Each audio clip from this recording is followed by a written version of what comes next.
राज्यातील सर्व लाडक्या बहिणींसाठी आनंदाची बातमी. बोलण्यात आलं होतं की 4,500 रुपये मिळतील, परंतु 1,500 रुपयेप्रमाणेच निधी मंजूर झाला आणि वाटप पण आता सुरुवात झालेली आहे. तुम्ही सर्वांनी चेक करा मोबाईलचे मेसेज, कारण हप्ता आल्यावर तुम्हाला मेसेज येतो. किती बहिणींना हप्ता आला कमेंट करून सांगा. आणि ज्यांना कोणाला आला नसेल त्यांना पुढील काही तासामध्ये मिळून जाईल. परंतु भरपूर बहिणींचे मागील हप्ते थांबलेले होते, ते मागील हप्ते पण त्यांना मिळतील का, तर त्याबद्दल अपडेट जे आहे ते सांगतो तुम्हाला खुलासे. त्या संदर्भात तर अपडेट कुठलीही आलेली नाही. परंतु मी तुम्हाला एक गोष्ट सांगतो, तुम्ही जी KYC आहे ई के वाय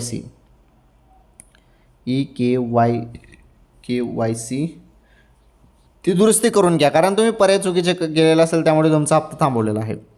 तुम्ही KYC दुरुस्ती केली ई के वाय सी तर तुम्हाला हप्ते येऊन जातील, मागील जेवढे पण हप्ते तुमचे थांबलेले असतील. कारण जानेवारीचा हप्ता वाटप सुरू झालेले आहे आता, आणि ज्यांचे मागील हप्ते राहिलेले असेल त्यांना ते पण मिळेल, परंतु KYC दुरुस्त केल्यानंतर.